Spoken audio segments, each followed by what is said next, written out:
A very good morning to the students of class 2nd. Welcome back to the online classes of Wonderland Public School.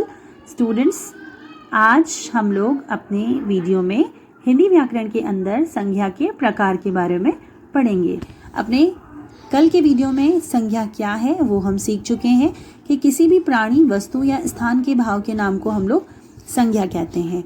और प्राणियों में कौन लोग आते हैं? जितने भी जीवित प्राणी और जानवर वगैरह हैं वो सब प्राणियों के अंदर आते हैं। वस्तुओं के अंदर जितनी भी चीज़ें हैं वो वस्तुओं की कैटेगरी के अंदर आती हैं।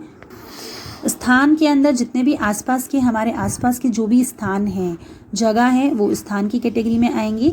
और भाव के नाम के अंदर जितने भी भाव होते हैं जैसे कि बुढ़ापा, बचपन, ईमानदारी और बहादुरी, ये सब भाव कहलाते हैं। तो इन सभी का कुछ न कुछ नेम होता है, उन्हें ही संज्ञा कहा जाता है। स्टूडेंट्स, आज हम लोग संज्ञा के प्रकार के बारे में पढ़ेंगे। कल मैं बता चुकी हूँ कि संज्ञा को मुख्य रूप से 3 भागों में विभक्त किया गया है। सबसे पहला होता है व्यक्तिवाचक संज्ञा, दूसरा होता है जातिवाचक संज्ञा और तीसरा होता है भाववाचक संज्ञा। तो सबसे पहला व्यक्तिवाचक संज्ञा क्या है? जिन शब्दों से किसी विशेष व्यक्ति, वस्तु या स्थान का पता चलता है उन्हें व्यक्तिवाचक संज्ञा कहते हैं। मतलब संज्ञा के वे शब्द जो किसी विशेष व्यक्ति के बारे में बताते हैं, मतलब किसी व्यक्ति का, स्पेशली किसी का नेम बताते हैं, किसी भी पर्टिकुलर वस्तु का बारे में बताते हैं या किसी पर्टिकुलर प्लेस के बारे में बताते हैं, तो उस संज्ञा शब्द को व्यक्तिवाचक संज्ञा कहा जाएगा। जैसे महात्मा गांधी। अब महात्मा गांधी किसी एक व्यक्ति का नाम है। ताजमहल किसी एक विशेष जगह का नाम है। गंगा एक विशेष नदी का नाम है। रामायण एक विशेष पुस्तक का नाम है। तो इस तरह आप इन्हें कैसे कैटेगराइज कर सकते हैं कि देखिए, व्यक्ति बहुत सारे हैं बट महात्मा गांधी कोई एक ही इंसान है, इसलिए महात्मा गांधी व्यक्तिवाचक संज्ञा कहलाएगा। ताजमहल, अब बहुत सारे प्लेसेस होते हैं घूमने के बट ताजमहल सिर्फ एक ही है, एक विशेष प्लेस है, इसीलिए ताजमहल व्यक्तिवाचक। गंगा, नदियाँ बहुत सारी हैं बट गंगा एक स्पेशल नदी है, एक गंगा नदी एक ही है, इसीलिए ये एक व्यक्तिवाचक संज्ञा है। और रामायण, जिस तरह से बुक्स बहुत सारी होती हैं, किताबें बहुत सी हैं, बहुत सारे ग्रंथ हैं बट रामायण उनमें एक स्पेशल ग्रंथ है, इसीलिए रामायण भी क्या है? व्यक्तिवाचक संज्ञा कहलाता है। ओके, तो व्यक्तिवाचक संज्ञा क्या हुई कि वह संज्ञा शब्द जो किसी विशेष व्यक्ति, वस्तु या स्थान के बारे में बताते हैं वो व्यक्तिवाचक संज्ञा कहलाते हैं। स्टूडेंट्स, अब है जातिवाचक संज्ञा। जातिवाचक संज्ञा क्या होती है? ऐसे संज्ञा शब्द जिनसे किसी व्यक्ति, वस्तु या स्थान की जाति या वर्ग का पता चलता है उन्हें जातिवाचक संज्ञा कहते हैं। देखिए कि वे संज्ञा शब्द जो पूरी की पूरी जाति या किसी व्यक्ति, वस्तु या स्थान की पूरी जाति या उनके पूरे वर्ग के बारे में बताते हैं वे जातिवाचक संज्ञा कहलाते हैं। जैसे मैं बोलती हूँ लड़का, बहुत सारे लड़के होते हैं। लड़का वर्ड जो है वो लड़कों की पूरी जाति के बारे में बता रहा है, किसी स्पेशल लड़के का नाम नहीं दिया गया है। यहाँ पर लड़का बोला गया है, इट मीन्स लड़का एक पूरी जाति के बारे में बताया जा रहा है, तो लड़का क्या हुआ? जातिवाचक संज्ञा। और अगर इसी लड़के के बदले में किसी का नाम लिखती, जैसे मैं लिखती रोहन, तो रोहन क्या है? पर्टिकुलर किसी लड़के का नाम है, तो ये होता जातिवाचक संज्ञा। और लड़का क्या है? नहीं, रोहन जो है पर्टिकुलर किसी लड़के का नाम है, तो ये होता व्यक्तिवाचक संज्ञा। और लड़का एक पूरी जाति के बारे में बताया जा रहा है, तो ये एक जातिवाचक संज्ञा है।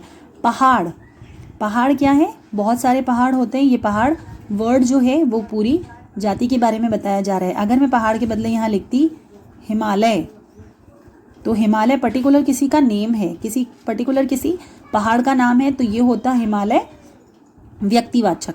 पर यहाँ पहाड़ कहा गया है तो पहाड़ क्या होगा? जातिवाचक। नदी, अब नदियाँ बहुत सारी होती हैं, ये पूरी जाति के बारे में बताया जा रहा है, तो नदी क्या है? जातिवाचक। नगर भी बहुत सारे होते हैं जो पूरी जाति को संबोधित कर रहे हैं, इसीलिए नगर भी क्या है? जातिवाचक संज्ञा है। इस तरह स्टूडेंट्स आप समझ चुके होंगे कि जातिवाचक संज्ञा और व्यक्तिवाचक संज्ञा में क्या डिफरेंस होता है। अब है भाववाचक संज्ञा। भाववाचक संज्ञा क्या है? जिन संज्ञा शब्दों से किसी व्यक्ति या वस्तु के गुण, दोष, अवस्था या भाव के बारे में पता चलता है उसे भाववाचक संज्ञा कहते हैं। कि वे संज्ञा शब्द जो किसी भी व्यक्ति, वस्तु के गुण, दोष, मतलब उनके गुणों के बारे में बताते हैं, उनके दोष के बारे में बताते हैं, उनकी अवस्था के बारे में। अवस्था का मतलब उनकी जो कौन सी अवस्था चल रही है, मतलब बचपन है, बुढ़ापा है, किशोरावस्था है, उसके बारे में बताते हैं या उनके भाव के बारे में बताते हैं, वो संज्ञा शब्द भाववाचक संज्ञा कहलाते हैं। जैसे सुंदरता। अब सुंदरता क्या है? किसी का गुण है। ऊंचाई ये किसी का गुण है। बुढ़ापा क्या है? अवस्था है। सर्दी, सर्दी क्या है? सर्दी क्या है? भाव है। तो इसी तरह से आप ये संज्ञा शब्द भाववाचक संज्ञा कहलाते हैं। स्टूडेंट्स, इस तरह से आई होप कि आपको संज्ञा के बारे में अच्छे से समझ में आया होगा। अब हम लोग इससे संबंधित बुक एक्सरसाइज करेंगे। स्टूडेंट, सबसे पहला क्वेश्चन है, संज्ञा का वह प्रकार बताइए जिससे किसी व्यक्ति, वस्तु या स्थान का पता चलता है। कि संज्ञा का वह प्रकार जो किसी व्यक्ति, वस्तु या स्थान के बारे में बताता है, वह कौन सी संज्ञा कहलाती है? व्यक्तिवाचक संज्ञा। किसी विशेष व्यक्ति के बारे में बताती है। क्वेश्चन नंबर 2, संज्ञा का वह प्रकार जिससे किसी जाति या वर्ग का पता चलता है, उसे क्या कहा जाता है? जो किसी जाति या वर्ग के बारे में बताता है उसे जातिवाचक संज्ञा कहा जाता है। क्वेश्चन नंबर 3, किसी भी व्यक्ति के गुण, दोष या भाव का बोध कराने वाली संज्ञा को क्या कहते हैं? भाववाचक संज्ञा। कि वह संज्ञा जो गुण, दोष या भाव का बोध कराती है उसे भाववाचक संज्ञा कहते हैं। स्टूडेंट, अब यहाँ पर आपको सामने कुछ वाक्य दिए गए हैं। आपको उन वाक्यों में से संज्ञा शब्दों को ढूंढना है और उनके प्रकार बताने हैं। सबसे पहले देखिए, फर्स्ट सेंटेंस है, बच्चे गेंद से खेल रहे हैं। अब इन वाक्य में संज्ञा शब्द कौन कौन से देखिए? बच्चे और गेंद। अब बच्चे, बच्चे कौन सी संज्ञा है? जातिवाचक संज्ञा, क्योंकि ये पूरी जाति के बारे में बता रहे हैं। और गेंद भी क्या है? जातिवाचक संज्ञा है। नेक्स्ट क्वेश्चन देखिए, टेबल पर किताब रखी है। अब टेबल और किताब ये दोनों संज्ञा शब्द हैं और ये दोनों कौन से शब्द हैं? जातिवाचक संज्ञा, क्योंकि ये पूरी जाति को संबोधित कर रहे हैं। अदिति पढ़ाई कर रही है। अब अदिति, अदिति एक लड़की का नाम है, तो ये होगा